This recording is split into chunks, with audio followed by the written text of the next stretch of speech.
welcome to Unlocking Freedom in Nature and Art. So, I'm your host, Tammy Crawford, and today I'm honored to welcome back Amy Hartshorn. Is that correct, Amy? Yes, you can say it that way, or you can say Hartshorn. Hartshorn, okay. So, I Yeah. always want to make sure I am pronouncing it correctly. But Amy is a nationally recognized green living educator, certified organic farmer, retreat leader, podcast host, and technical editor of Green Living for Dummies, correct? Yes, the Green Living for Dummies book years ago, And so, and 2008, so, I think it was. and so you've been doing this for over 34 years. That's a long time. And today we're going to learn a little bit more about Amy's journey. And was on here before, but it's been a while. So, Amy, I want to know a little bit where you grew up and so we kind of get that whole feel of how you got started in this. But Sure. let's go back to those teenage years and hear a little bit about that. Absolutely. So thank you for having me again. And I lived in New York City, the antithesis of living on a Vermont organic farm. And I had a fairly unusual background. My mother was really into nutrition, did not have any junk food, no sodas, anything like that in the house. And my stepfather was a chef. So I learned about good food early. And I even learned how to cook from scratch at around the age of 8 or 9. And I've been doing it Wow. ever since. And my first summer job was working at 16 at a health food store in Manhattan. And that was fascinating because I learned about, vitamin supplements and organic food, which I didn't know about before, and a little bit about household products. And the big aha moment for me came in 1992. I was in a health food store and a little paperback book kind of fell off the shelf in front of me, and it was The Non-Toxic Baby. And I was pregnant, and I could not believe what I was reading in the book, that there were all these toxic chemicals in everyday household products, including baby products, baby shampoos and diapers and wipes and, obviously the baby formulas and all that kind of stuff. And so that was an eye opener. But then to think about the fact that nobody was talking about it back then. And what I learned was nobody was really protecting us, that all these different government agencies that are supposedly, looking out for our best interest are not necessarily doing that. And so I went on a deep dive and researched everything, and it's been ongoing. It's not like it's one and done, right? Things are constantly changing. And so I Oh, changed everything in my house and then started to share that with other people.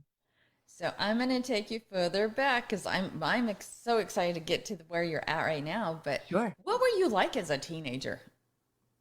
Oh, what an interesting question. Well, You I was know, kind of unusual. So, in the sense that my mom took something called the S training when I was 13. And then she insisted that my sister and I both take it. And it was a personal growth seminar that was very popular in the 1970s. And the reason I bring that up is because I feel like that was a very powerful experience for me, but it also kind of enhanced what was already there for me, which was I was always looking to learn about myself and other people, became interested in psychology, was a psych major in college, became a coach, 3 different certifications. right. I'm always looking to understand, why people do the things that they do and how do we make change, because I'm always looking to grow and move forward and been big into vision boards. So as a teenager, I would say I was much more self-aware than the average teen, very much a connector. I had some great friends until they all went to boarding school. um, I had great friends that I was spending a lot of time with, and I even got 2 of my best friends to take the S training after I took it. Oh, that So I guess I was that inspiring people when I was young. is so well, and that's awesome. And that's what I like to listen to is because sometimes things start as teenagers, right? Yeah, And definitely in your case, and your mom basically inspires you to take this encouragement training. absolutely. And I As, was also very athletic. That was the other thing. I was a gymnast from the age of about 6 until 13, I think. And I had this moment on the uneven parallel bars. I was at the top on the top bar getting ready to do the big flip dismount. And there was this voice in my head that said, oh my gosh, what are you doing? This is crazy. I had gotten to a level where it was getting more dangerous. And so Right. I then decided, okay, I'm going to try out for the volleyball varsity. And so I ended up doing that instead after being a captain for the gymnastic team. So I think leadership was always in there with the sports as well as inspiring people. So that is amazing. So I love always hearing those kind of stories, and that's why I love taking you back Oh, because I think it's a it's great when we, question. Nobody's yeah, asked me that. I love it. because when we reflect back, we're like going, oh, so it actually started here. It's like you said, your dad was a chef, your mom would buy the healthy foods or try to, and it does reflect back on who we are today. Because I was like Absolutely. you, I grew up cooking from scratch as Oh, no well. kidding. So, well, I grew up on farms. Well, Oh, the first 2 years with my grandparents both had huge ranches. So I was used to eating organic food, right from the wonderful. garden. And my grandparents my one grew, had the cows and the other one had sheep. And so Wow.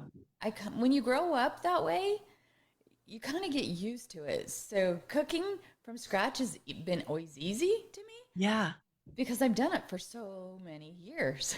But I totally get that. and it's like I remember planting seeds in the garden with my grandma when I was like two or three, you know, Oh, and and then sitting there and eating like carrots or fresh kohlrabi in the garden, nothing like it. or like they would do the flood irrigating. You just look back at all those memories, right? Yeah, yeah. And then you look back and then you look at your teenage years and you're like, oh, this happened, that happened. So you're showing, it's like, yeah, you did the sports, but that also gave you that team environment. Yep.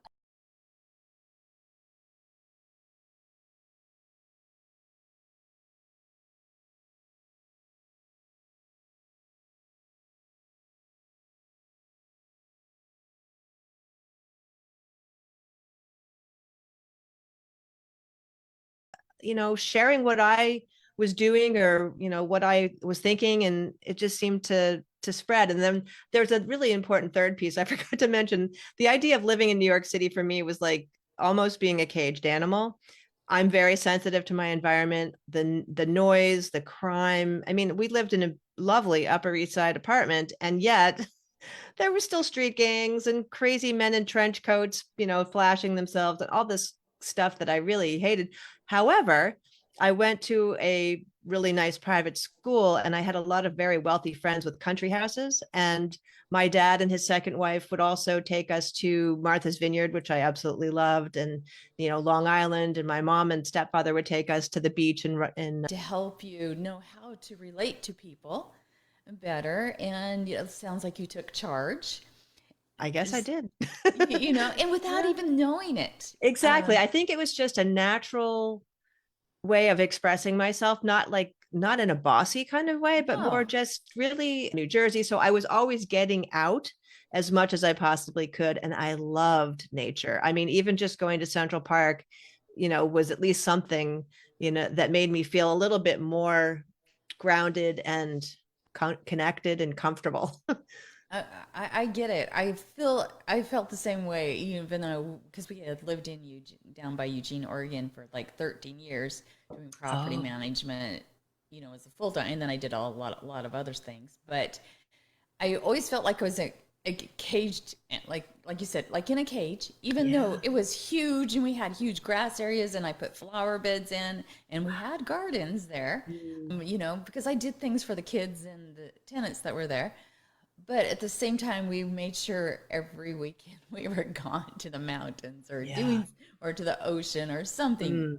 So I totally get it. And now I live clear out, and it's like very seldom I go to town. Oh, interesting. Because I don't know, you just feel where you feel more comfortable, right? Absolutely. I mean, I definitely feel like having a beautiful landscape, and especially the house that we built that we currently live in, has a lot of glass. And so it's kind of like three walls of glass almost. So we can see what's happening. I can see when a bear is walking across the yard, or there's a moose standing down below, or wild turkeys are, walking through. And I just love that. I mean, to me, my husband Dave, who's lived on this land his entire life, every spring we are like two little kids. It's not like we haven't seen spring before, right? We're both over Right. 60. And I'm just blown away when the leaves start to bloom and everything becomes green and lush, because Vermont in the summer is spectacular. And there's so many different shades of green. I may keep looking out the glass door here as I'm talking to you. And so that, I feel, totally feeds my soul. But if you think about it, it's only 60 springs that you've seen, if you Yeah. think about 60. And we're the same way, to be honest. Is that right? It doesn't matter how many times you see those new leaves, you get excited, or those new spring flowers popping up, Yeah. or the deer walking by, or the turkeys, coming up to you, I mean, it's like I've had this young buck lately following me around, Oh, you know, interesting. which is funny I always because look when I have unusual animal sightings like that. I always look them up in the animal medicine book to see what the message is. And a lot of times it's spot on. so that's interesting. We'll have to talk more about that one. Yeah. But it's like they know that we're not going to harm them.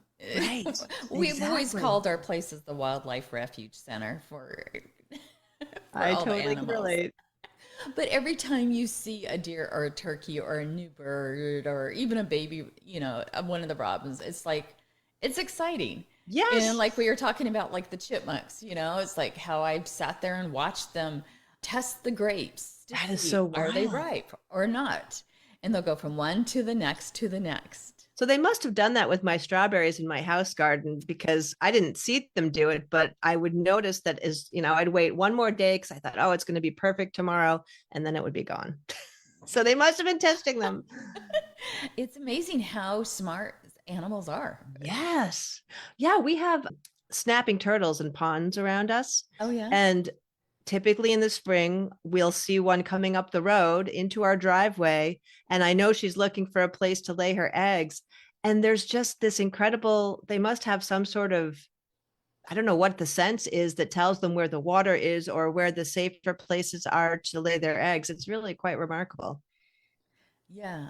Uh, well, it's kind of like I had a bird's nest in one of my old hanging baskets, but when I got my new ones, I was like, okay, I need to switch them out because we were leaving the next day and I wanted to make sure my new one was being watered.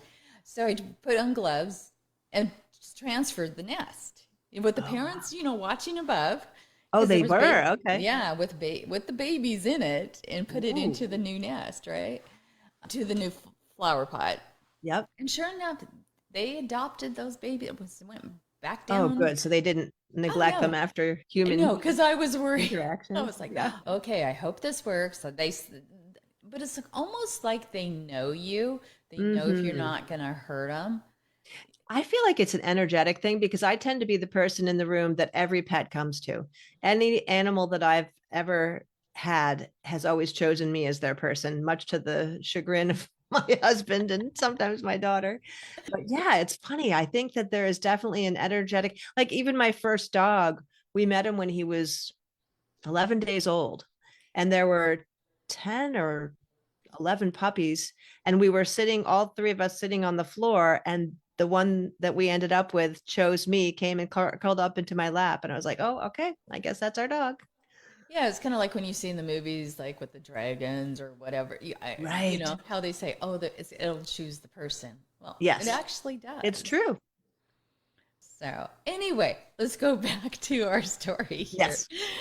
So, in college, it sounds like after high school, you decided you wanted to become a coach, or what was it that? Well, yeah, so for college, I first thing was getting out of the city, so I went to a really rural couple of schools, actually, because I did a 1 year away at Bowdoin in Maine, which was my favorite. And I studied psychology. That was my major. And then after, actually, I've had a very circuitous path. So in my senior year of college, I took a photography course, and I absolutely fell in love with photography. And my professor right as he was teaching that course, had gone from fine art photographer to commercial. And he actually hired me as his assistant. So I was hauling around all the photo equipment, all these different hotel, lobbies that we were doing a lot of interiors. And and I've been doing photos ever since. However, as soon as I graduated, being entrepreneurial, I thought I'm going to start a photo business. And so I lived in Boston at the time, and my maiden name was Young, and I still have one of my business cards. It was A period Young photographer. And I just thought that was the coolest thing. And so I actually got 3 paid jobs. And then I thought, I really don't like being in a dark room with all these chemicals. And so I just take pictures for fun and not for sale. But so that was one thing that started right That, after college. But yeah, I did end up getting 3 different certifications as a life coach, a spiritual coach, and business health, all that other stuff. what's funny is you and I have so much in common because Oh, I no actually kidding. was in charge of the journalism in high school, and I used to do photography. And my dad had a black dark room in our house in the Oh my basement, gosh. and then I also would go down to it was the print place, for the newspaper print place, and I would use their dark room to print photos. But Wow. if you ask me how I did it now, it's been so many I know, years because now. I actually spent my summer after college. I worked for a woman photographer on Newbury Street in Boston, that She Street. She was a photographer she did headshots for actors and actresses. And so I spent my entire summer pretty much in the dark. And that was kind of one of the deciding factors. It was a fun job. She was a lovely person. I got to meet some neat people, but man, being in the dark with chemicals all summer was not ideal. And so I wanted to reach out and say hi to Cindy, Judy, and James. So thank Oh, you for cool. being here. So if anyone has any questions, just ask. So then you decided the chemicals were too much, and you went into, is that when you went into the psychology or? I actually never really did psychology because I decided that it was going to be too depressing, honestly, to listen to people's problems day in and day out. And one of the things I didn't like about psychology or therapy, because I had gone to some adult children of alcoholic meetings, and I figured that was sort of similar. And I didn't like the fact that people just talked about their problems endlessly. And I felt like it just kind of kept reinvigorating that angst. And it was that didn't feel like the people were moving forward. And I'm all about, okay, let's look at what's going on. Let's, figure it out. What's the core? And then let's devise a plan to get to where you want to be. So, that whole idea of coaching, which is take the person from where they are to where they want to be, very much in line with, doing vision boards and all that kind of stuff. So that really inspired me to do the coaching. But that wasn't actually until I moved. I was doing temp jobs. I was working at a financial services firm for a little while. I took a 3 months in California. I went to the Esalen Institute for a work study program. That was kind of my big change moment because I became a massage therapist after that. I learned about massage therapy. I moved in with a friend that I met there who had a beautiful house in Marblehead, Mass. And so that's really where so I was doing massage therapy for work, but then that's where I was having my big aha moment in the health food store with the non toxic baby book, and then started doing all kinds of letters to the editor of the local newspaper. And, like I was telling you how when I was a teenager, I was sharing my stuff then, I did the same thing. It's like, oh my gosh, there's all these chemicals and everyday products. People need to know this. I'm going to start a conversation. So that's what I did. And then I did a couple of community events. And then let's see, what was it, 2001, I moved to Vermont, which was the big, couldn't wait to live in real nature. Marblehead was beautiful, nice ocean, but it was still, there was a power plant across the water in the next town Right. over. And then so when I got to Vermont, I actually got hired by the founder of Seventh Generation to be the executive director of a nonprofit called the Household Toxins Institute. And so I did that for about a year. And then I also got the opportunity to be the tech editor Green Living for Dummies, because I was really getting into the green stuff and, writing about it. I had a newsletter with like 3,000 people at the time. I started getting interviews from, local newspapers. And once I met Dave, we got in magazines together like Vermont Life, both for the farm and got on TV. I was on, Vermont Public TV and radio getting interviewed. So it just seemed like I just naturally seemed to attract people that wanted to hear, what Right. I was Is talking this the about. same time frame that Oprah visited? Yes, yes. So right in the beginning of that, I think it was after I did the household toxins and the tech editing, I did get a call from one of Oprah's producers, which still seems hard to imagine that this actually happened. She was going to come to my home in Vermont and interview me about this green living lifestyle. And then at the last minute, they went with some some nonprofit person. So I was like, oh, okay. Well, I wasn't even remotely ready for that kind of start. I didn't have anything set up to be able to take advantage of, all that kind of notoriety. So I guess in a way I was a little bit relieved, but still tickled that I was even on her radar. Oh, yeah. So now you've been educating people about green living long before it became popular. So, Yes. what changes have you seen over the years, both positive or concerning? I've seen a lot of changes. So, first of all, the information is much more accessible. I don't to look so hard the way I did. There were only a few books written back then, and really no podcasts or anything that you could listen to. And then trying to decipher which products were healthier than the conventional ones was difficult then, but I feel in a way it's almost more difficult now. And the reason I say that is because there are so many companies that are using greenwashing, which is essentially marketing that makes it look and sound as though it's non-toxic and green and healthy. And that's usually on the front of the package, but then you turn it over and you read the ingredients and you're kind of like, whoa, that doesn't sound healthy. I can't even pronounce that word. So I feel like that greenwashing stuff has increased and the variety of product choices has increased. So that's one interesting dichotomy. The awareness absolutely has increased. So many more people know that there are toxic chemicals in their food. Most people, I think, are aware of what's certified organic versus conventional, which in a way is, just thinking about you growing up on a farm. And I was inspired also. My stepfather, in addition to being a chef, also was a gardener. And my great aunt Jojo, who lived in West Virginia, grew almost all of her own food. So I had that early beginning of growing food. I think that the idea that we have to call the healthy stuff organic, that's the way food used to be, right? Before the chemical uh, companies came in with all these pesticides that made farming, much faster to get rid of weeds and, get rid of pests, although a lot of downsides to that. I mean, I was just looking today across from us, unbelievably, there's a conventional dairy farm that leases this big open field across from us. Here we are, a certified organic farm, and they're spraying glyphosate because they're planting GMO corn for their dairy cows, and they put the alfalfa or whatever they grow in between those rows to think that they're being more green. And then now they have to spray it twice because one dose does not take care of those weeds anymore. So that just absolutely drives me crazy. I immediately came up to the house to get away just in case there was any drift, which thankfully Uh, there's not. But and I oh, think people don't realize because, like, growing up on farm, it's like they may have sprayed like one time in the spring before anything bloomed, right, or anything. mhm.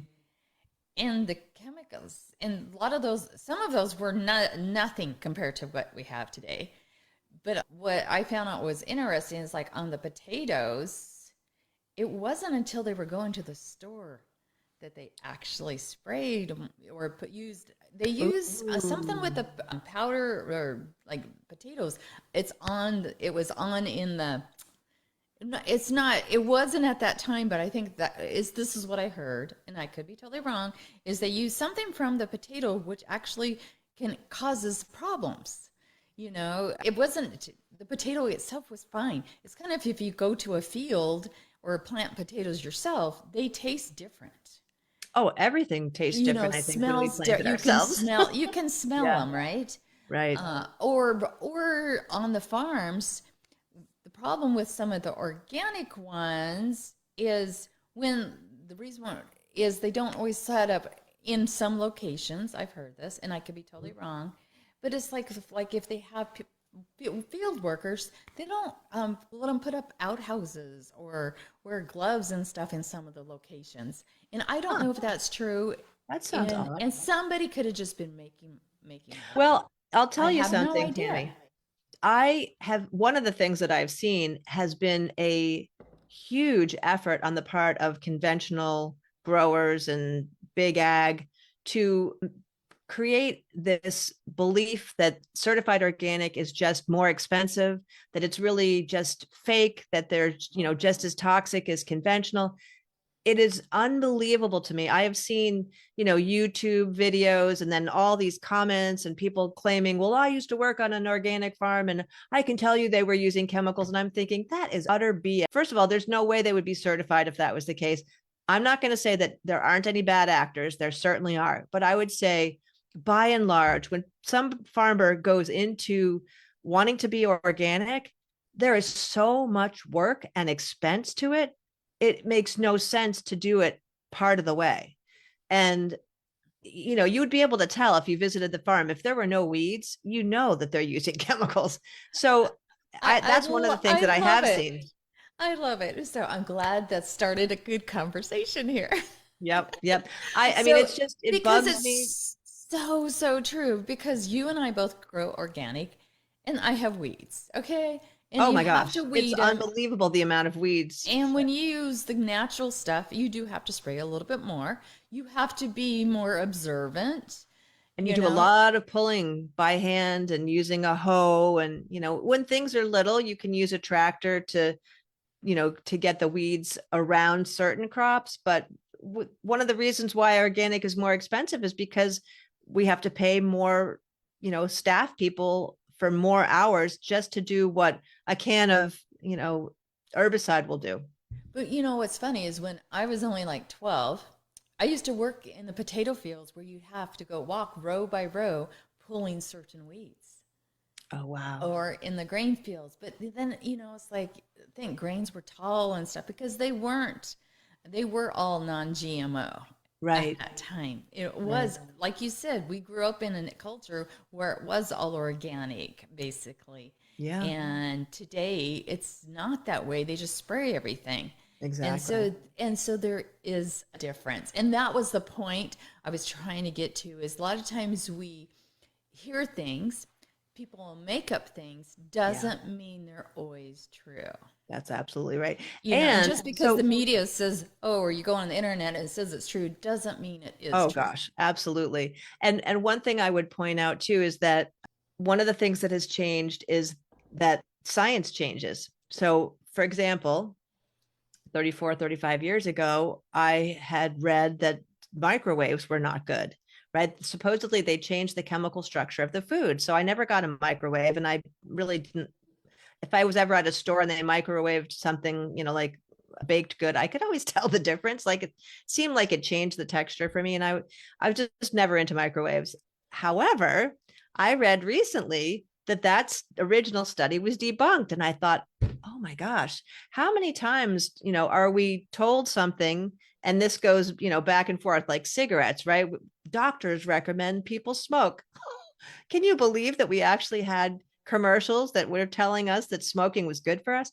So I mean, there's just that's something that changes constantly, and why I feel like most of the women that I work with are overwhelmed because there is so much information. They don't know who to trust.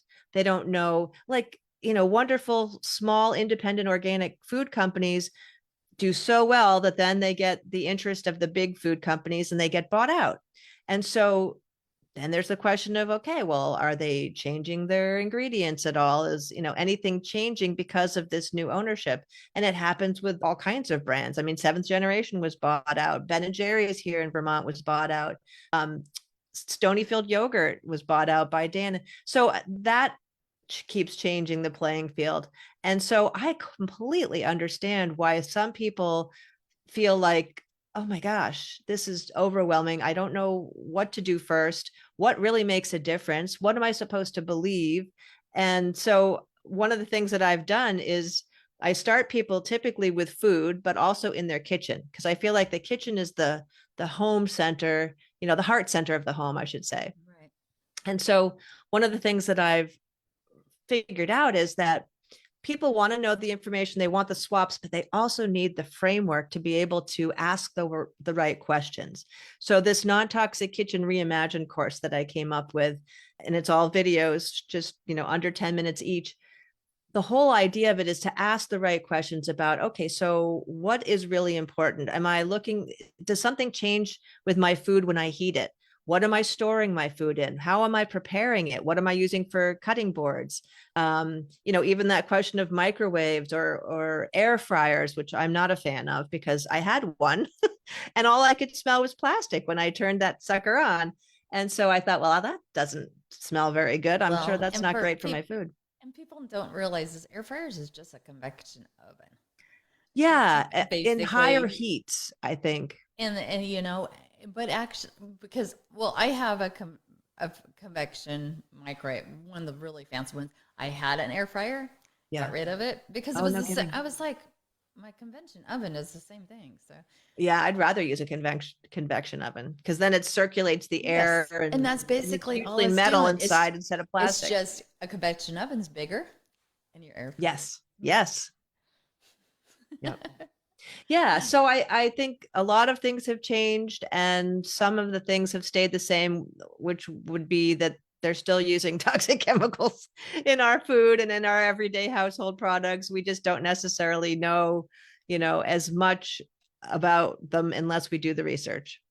Yes, totally agree. It's like you need to do your research. You need to read those labels, and Yes, you the might back. buy the same item, but then I want you to take a look at it because every few months, because you never know. It's like how many ice cream companies, like you were mentioning, have switched labels or Yeah, because switched even ingredients. Breyers, right? Have Breyers used to they? use only sugar, and now I know some of the flavors are actually using high fructose corn syrup. So I'm like, Yes, oh my gosh. yes, there's quite a few that are doing that. So far, right now, I'm still buying the Tillamook because it's more on the natural side. But it's like you said, you have to look at the ingredients.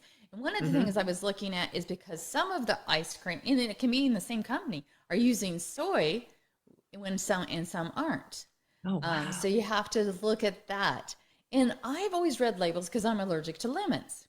Oh And wow. I don't know how many times, you might be able to order that or buy that one dressing or whatever. And it's like, oh, this looks great. And then the next time you get sick, and I was like, what? And then you look at the label and they changed Oh, ingredients. So, like you yeah. said, because if somebody's bought out or they think, oh, we're going to enhance or change or Mhm. make it cheaper, Well, and then and even you companies, understand their thoughts, but right? Yeah, from a business perspective, I get it, but not from a consumer perspective. And I think that, adding things like appeal coatings or organic peel, which apparently has been approved for organic food, although I've not seen anything that I know for a fact has that on it. But all of these different technologies are often designed to make the food last longer, which doesn't benefit the consumer, right? Food that's been on the shelf longer but still looks fresh, no thanks. I'm not really into that. yeah, if your bread isn't molding up within a few days, Right. that's That is a very non, good telltale sign. it's non, it's toxic ingredients basically in it. If it, Yeah. Well, but and the other thing that I found is like I was talking, well, my husband was, they were talking, him and a friend were talking about ingredients of something. And it was like flour and sugar and salt and water, or like bread, right? right. I was like, well, and I was like, oh, this must be bad because sugar is the second ingredient. And I'm like, Oh, actually, no, it's not. Because if you know how to make it from scratch, you know that there might only be a teaspoon. But the 3 cups of flour to a teaspoon of sugar, maybe half a teaspoon of salt. I'm just throwing it right, out right, there, and your yeast and stuff. right. And so if you know how the recipe goes, Yeah. it's not always as bad as some people will say, because just because that second or third ingredient might be up there, it's like, what kind of sugar? Well, that is the most important question, I'd say. And Right? what kind of flour is it too, right? Is it, because one of the things that was really disturbing, just kind of back to the whole glyphosate issue, is I don't know when this started happening, but I had become aware of this a few years ago, that not only were they using glyphosate, during the growing season to get rid of the weeds, but they were also spraying it once again right before harvest on grains like oats and wheat and all that stuff to dry it out more so that it would be easier to process. And I thought, oh my gosh. And then we heard, that Cheerios and other, products that toddlers eat had higher levels of glyphosate and other things that shouldn't be in there. And Right. so, it's this whole battle between what is best for the manufacturer and what's best for the consumer, and you know how does one make a decision when you don't necessarily know all these different crazy practices that are happening. I mean, I eat a lot of organic food. I'd say maybe 80%, but I still, go out to dinner, and I still go to friends' houses who may not necessarily eat organic. And my feeling is that, as long as I'm doing the majority of it as healthy, then I can afford to, eat something that's not necessarily healthy. Right. Well, it's kind of like I buy my flour from Italy for my Ooh, for baking, because wow. I know it doesn't have those chemicals in it. But Yeah. I also remember this was back, gosh, in the 90s. We had a friend who was like an inspector with the fire department for health and stuff. And he said one of the things that people don't realize was the spray that they spray in the grocery stores on your fresh produce, how it has cancer causing agents in that spray. That Wait, how did he know that? mist. He tested it and stuff, but Ooh.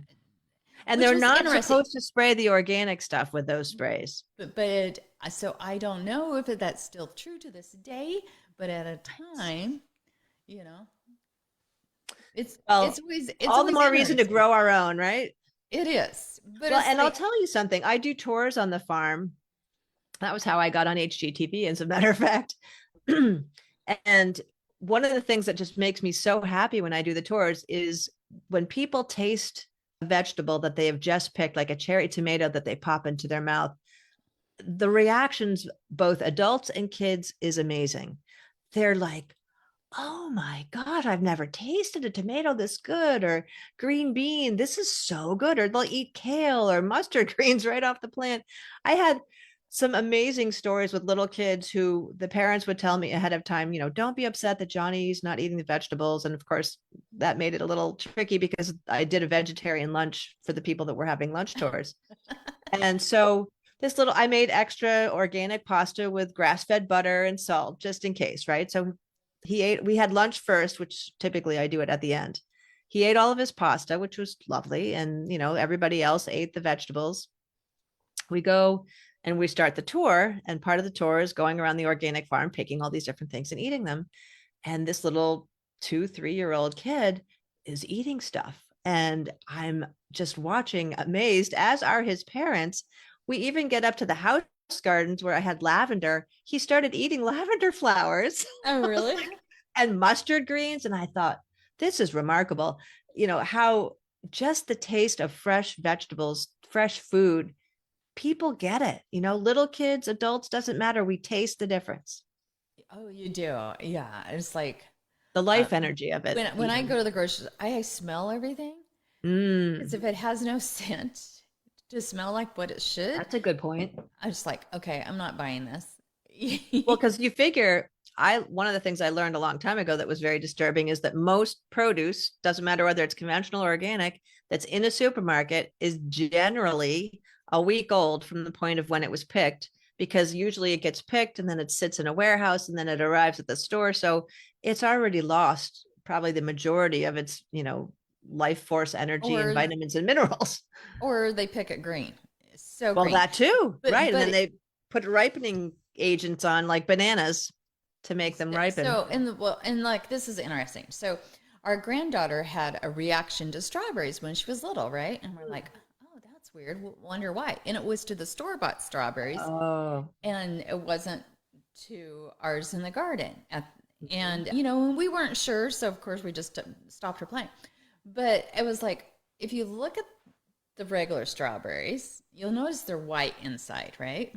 Yes. Cut them open. But if you look at organic strawberries, they're red inside. Mhm. And it's a difference. And one day, our grandson, he was only like 2 or 3, he was picking the green strawberries out of the garden, eating them. Oh my gosh. And we're like, but those aren't ripe.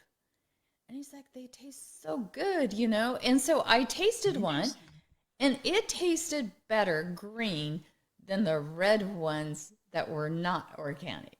Wow, that's wild. And, you know, so that's why those chipmunks like the most strawberries, is Yeah. because when they're in the garden, yeah, you'll have to try one, even if they're only I will. halfway ripe. They are sweeter than what you get in the store. Do you have alpine strawberries where you live? The little Yes, we wild do. ones that grow up? Those taste like candy. They're tiny, but they are the most flavorful, sweet strawberries I've ever had. Well, it's kind of Amazing. like picking huckleberries, right? Oh yeah. And we live, I don't know if you guys get the huckleberries. We don't We have them, have, but somebody made me huckleberry jam and sent it to me from, I think, Texas or something. oh, really? Yeah. So we have 3 different types of huckleberries that come. So every time we go hiking, we have a tendency, I'll pick a bag or start, you know, on the way down, just so I have those to freeze or to make in huckleberry jam. But Mm. North Idaho is known for our huckleberries up here, Oh, nice. and they are sweeter. They are like candy. They're sweeter than your blueberries. And we actually have Wow. huckleberries right out our back door here. Lovely. You know, it's kind of I was like so worried. I was like, oh my gosh, do we have a aphids or something, a blight or something going on? Because I noticed leaves were disappearing on my huckleberries out back, and I'm like, what's going on? Huh. It was like the deer, the young deer, Oh, and usually they don't wow. eat the leaves, but they were eating. Must have been really hungry. It was and they had all kinds of other things to eat, Oh, but that's weird. apparently those huckleberry leaves must be sweet. Yeah, or it had some kind of nutrient that they needed or something. Yeah. So you just never know. So it's Exactly. amazing. But like you said, it's like when I cook potatoes from the garden, you cook all summer with that stuff, but I save a certain amount for Thanksgiving or Christmas. Yeah. And it's like my daughters always can tell. It's like, oh, mom, you used the real potatoes, didn't you? Because of the smell and the taste. Oh, wow, And I that's know awesome that it's she just knows that. slight, but it's like you can tell, kind of like the tomatoes, right? Yes. Yeah, I don't buy tomatoes at all. I only eat them when we have them in the farm stand when they're ripe. So, and that's great. Well, and one of the things I found out about zucchini, so those that grow it, and a lot of people probably already know this, but I didn't for some reason, Okay. and I've cooked with zucchini forever, was freezing it. It was like, okay, because it'll be kind of mushy, so you'd only use it for breads. I Hmm. found if I put it in like a teaspoon of salt over like 4 cups of diced zucchini, Yeah. it actually, and then just freeze it, It it act, stays it stays firm. fresh. Oh, It stays wow. That's firm cool. and doesn't, so you can use it for zucchini casserole. I Oh, tested nice. it this last winter to see if it would work because, when you're making zucchini casserole in the regular, that's what you do. So Yeah. it doesn't come out as runny. Oh, that's a good tip. And Well, I do know that yeah, that when because you you put the drain salt, it, then, right, after because a it's couple drawing the hours. water out of it Yes. probably before Yeah. you freeze it. So what I usually actually I salt it, drain the water, and then freeze it. That makes sense. Right. Right. So So I've done that whenever I've made like ratatouille, but I also do zoodles. I have this little, I forget what the machine is called, this little hand crank machine that you can send the zucchini through and make it right. come out like spaghetti. And so I was selling that actually in the farm stand for people because I was doing homemade pesto. And oftentimes I would salt it first just to kind of draw out the water so it wouldn't get all mushy. That's a You good tip can, about the frozen part of it. I don't think I knew that. So but that was the first time I had tried freezing it that way just to see. yeah, Because cool. otherwise, it's always kind of runny. So you use it just for the noodle because the zucchini kind of just falls apart. So you Right. use it for bread or muffins Yeah. or something, or Yeah. soups. Right. So, One thing I um, wanted to share with people is that I have some free resources on my greenlivingnow.com site. And one of them might be of particular interest because of this conversation about labels as we were talking. It's called The 10 Words on Food Labels That Are Lying to You. And so I would love to encourage folks to grab that resource off my website. You'll oh, see it right on the definitely. landing page. So, where should somebody start? Just because I know you have a thing on a list, it sounds like. So, for in their home, where's the best place to start? I'm guessing the kitchen.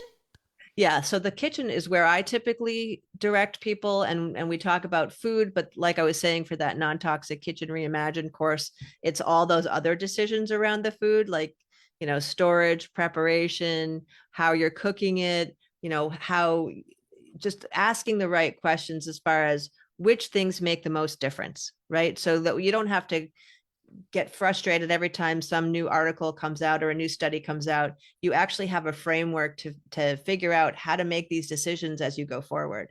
So that is a paid course, but I've got the free 10 words that I just mentioned. Then there's also, I've got 2 free kitchen assessments. So if somebody wants to dive in for beginners and then for advanced, it's a short 3-4 minute assessment, and you can get a score, and then I can give you some hints of what you might want to focus on. So that's a fun resource to check out. And I have a podcast. So the Green Living Now podcast comes out every week, and I've got over a year now. I think I'm on 77 episodes. And it's typically other green living experts, but a lot of times it's holistic health, doctors, practitioners, acupuncturists, as well as sustainable ag people. I interviewed my husband. I've interviewed foragers and herbalists. And the whole idea is to give people usable information, tips that they can use right away, and then some really incredibly inspiring stories from people who have nearly died from some kind of illness, and they couldn't get any help from Western medicine. And then they figured out something else, whether it was holistic health and green living, changing things up in their home. Absolutely remarkable stories of people that would inspire anybody to listen to them. So that's another resource. Oh, I love it. So thank you for doing this. So, Oh, absolutely. and for doing all that work of putting that all together. I totally believe in holistic medicine and eating Yeah. naturally because I don't think I would be here if it wasn't for that. Oh, no kidding. It's like I spent 10 years being the guinea pig for doctors with my brain tumors. Ooh. And Oh, it that's wasn't, right. That's the other thing we have in common because of my daughter's experience with brain you know, tumors. That's right. and so 10 switching years. over to organic and taking the certain vitamins and eating, that's another reason why am pretty strict about what I eat. So You know, Tammy, I should be interviewing you on my podcast because that story is so powerful, and it's, exactly the type of situation that I want people to learn from. What so you did to help yourself, that was a game changer. yeah, thank you. Yeah, it was. And I was talking about it actually with my eye doctor yesterday. And he's like, "Yeah, you probably wouldn't be here if it wasn't for what you've done." Wow. Which was interesting, from a different perspective from somebody that I have no idea if he does green living or not. That's very interesting. Yeah, to get that confirmation. Like us, right? But I totally believe in eating healthy. Sometimes if there's sometimes you're not always able to buy like the cabbage or something, but you can always take off those outer leaves, right? If you can't That's buy that's helpful. But organic. one thing folks can do too, if you can't, if your budget doesn't allow for all organic, one thing to do is get the clean 15 and the dirty dozen list. And that will tell you which vegetables have been tested and found to have the highest residues of pesticides. So those are the dirty dozen. Those are the ones you want to avoid getting conventional. And then the clean 15 are things like avocado and pineapple, that are really lower residue levels. And so, like, I don't usually buy organic avocados unless they're the same price as, the conventional. So that's one place to start, if you're trying to prioritize. And honestly, the things that actually have more chemicals in them are things that have fat. So the meat and the dairy, I think a lot of people think that the vegetables are the worst. And sometimes they can have high residue, like strawberries, conventional strawberries and spinach are pretty high. But I think, paying attention to what you're eating for meat is very important. If you can get the organic chicken or the grass-fed, grass-finished beef, or, wild caught fish, those are the key things that you can do as far as protein sources. That is huge. And I think a lot of people, like you said, they think more about the fruits and vegetables. Where we're talking, I'm thinking grapes Those are are high in known, are pesticides too. known for high, Yeah, unless they're in my yard, then they're not. right. Exactly. Store bought. But like you said, is your meat products, your milk products, and I know a lot of times people tend to just like, oh, that's so high. But is it? It's like we go to a local butcher shop because when you have good meats and proteins, you Yeah, actually a lot of times you have smaller amounts that's because true too. because of And the taste is so yeah, good. and here's a reframe that I adopted that really made it easier for me to pay more for better quality food. And that was that I looked at it as an investment, that I would rather avoid going to the doctor and spending money on having to deal with some kind of illness, right? So for me, I look at, okay, every time I'm doing some practice or eating food that I know is much better for me, or, purchasing really good vitamin supplements, I'm doing that to be proactive and prevent illness and, stay away from doctors and pharmaceuticals. I don't take any pharma stuff. So, and, I don't and even like popping a Tylenol. Like, I have to be really, really struggling to take one. well, and going back to the labels, there's a lot of times people think, oh, if I go to Whole Foods, Trader Joe's, these places, if I can just buy whatever there I know. and it's I used to healthy, think that. but it's not, correct? That is true. Unfortunately, that is one of the things that has changed that I've noticed. It used to be back when, well, I think before Whole Foods, there was Bread and Circus, at least in New England. I don't know if you had Not, those.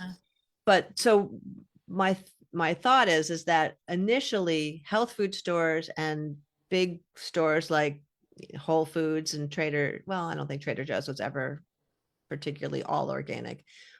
But these other stores used to be much pickier about the things that they would offer.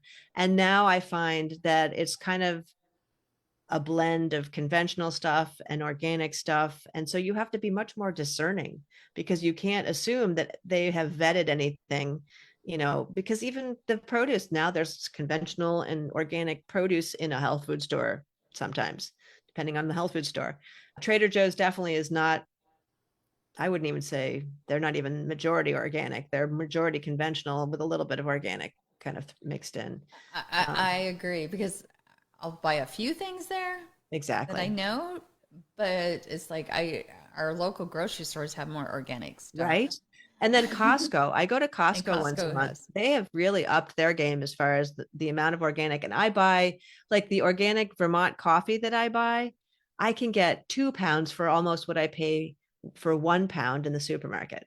It's Yes. really amazing. So No, Costco they're, has their game, yeah, or there's Thrive Market. There's so many different places, but just because it says it's organic doesn't mean it is. Check the label. Check if you can't read those ingredients, it may not be the well, thing that you and should so buy. just thinking about the label piece is such an important one, because they can slap the word organic on the front of a product and there may not be any organic ingredients in there. So you have to look for the USDA certified organic logo, look on the back. And then there's like sneaky things that they do with ingredients. There's one ingredient, and I'm going to save it for folks to check out that 10 words, but there is one ingredient that is even allowed in organic that totally pissed me off. And so, yeah, you just have to constantly stay vigilant and research and listen to experts who are have been into this for a long time and not just influencers that are trending. But yeah, I think there's a lot of choices and then there's a lot of confusion. Yes, there is. And just because it says, "Oh, it's healthy" on the internet doesn't mean it always Exactly. is. So Exactly. do you have to do a lot of research, which is kind of scary at times, but or talk to some go on Amy's site here and you're going to learn a lot from her. Which is amazing. And you know what? We didn't even have time to talk about your daughter. I wanted to find out Oh, how she overcame the brain tumors and yeah, so good. she's really doing much better, but the biggest challenge for her was a lot of weight gain and exhaustion. And she'd never had a weight problem before, but she had ended up having major brain surgery as well as proton radiation. And I think the proton radiation did some damage to her hypothalamus, and I think that's what has changed her whole hormonal balance issues. And so I mean she's doing way better than she was, and thankfully has been tumor free for 11 years now. So that's a blessing, and it was a benign tumor, but it was in the wrong spot, and so Yeah. that's why it was so dangerous.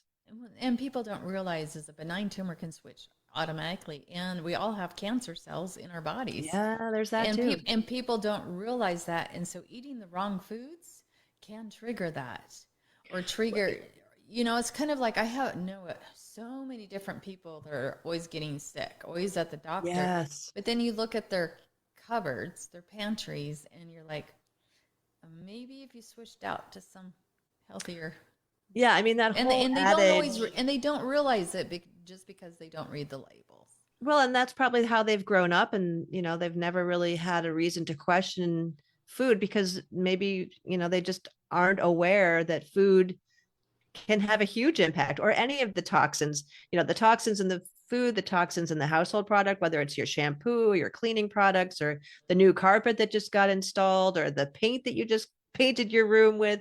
There's so many different sources. And so I tend to want to only focus on the ones that we have control over. Like whatever's going on outside, I don't have control over. And so that's where I feel people have so much more power to make choices for themselves of what they bring into their home. And starting with food, and I will say the one big thing to watch out for in the rest of the household products is anything with a fragrance. Those are some of the most toxic ingredients, like the plug-ins, the so-called air fresheners, scented laundry, all of these different things that we're exposed to 24/7. Get rid of those fragrances. You will Yeah. definitely notice a difference. Well, and it's like there is a difference because, like, my daughter, when she was making her candles, because she was using all organic Mm, products, well, they're not cheap. Use exactly. the natural stuff. And then people complain, it's like, oh, the candles are so expensive. Well, when you're using organic products, better products, it costs more. Well, you would be amazed what my husband Dave has to pay for like a quart of a biological to use as a, pest repellent or whatever. He's spent like $200 for a quart of something. Oh, It's outrageous how expensive it is to go organic. well, it is because I used to buy that for my dad's orchard. So, Oh, so um, yeah, oh yeah, and like you said, I buy a little pint, like the neem oil stuff, for yeah. fungicides, Yep, and those are not cheap. that's But you right. but you mix them with water and stuff. So, Yeah, and you want your food. If you do that whole plant, you don't want it to die. So, exactly. anyway, time has flown. I know, we And flew. so, if you could leave our audience with one piece of wisdom about creating a healthier, more intentional life, what would it be? That we do have the power, that we are not victims, that we can make changes. Start small. Don't feel like you have to do everything in a day. Just pick one thing to do tomorrow or today, today ideally, and then just go from there, and then share it with your friends and your family and see if you can inspire other people. So, love it. So, be sure to check out Amy's website, greenlivingnow.com, and I'll post it. Actually, what I was thinking about we should do is Yeah. I'm going to do a post, like post your favorite green living websites, right? For people to Oh, go to for getting ideas and for who are healthier choices to make healthier yeah. choices. And so I'm going to post a couple of those links. And Amy, of course, I want you to post on that. I'll do that. I'll try to remember to do that later on here today. Okay. But in the Cool. meantime, be sure to check out Amy's greenlivingnow.com where she has lists for you already to help guide you so you make those right choices. And it's one step at a time. It's not saying, oh, you have to go do all of this at once. We're saying when you're in the store and you have the choice between organic strawberries and regular strawberries, that is one thing. Buy the organic. I know it's Yeah. more money, but they're going to taste better. But be sure to use them within a few days because they will spoil. Yep. So thanks everyone for being here. Be sure to check out my website, unlockingfreedominnature.com. And we do appreciate each and every one of you. And thanks for sharing and posting. I know Honey has been posting a lot lately in Hawaii, and I love it. I love when people share all those positive posts. So thank you so much.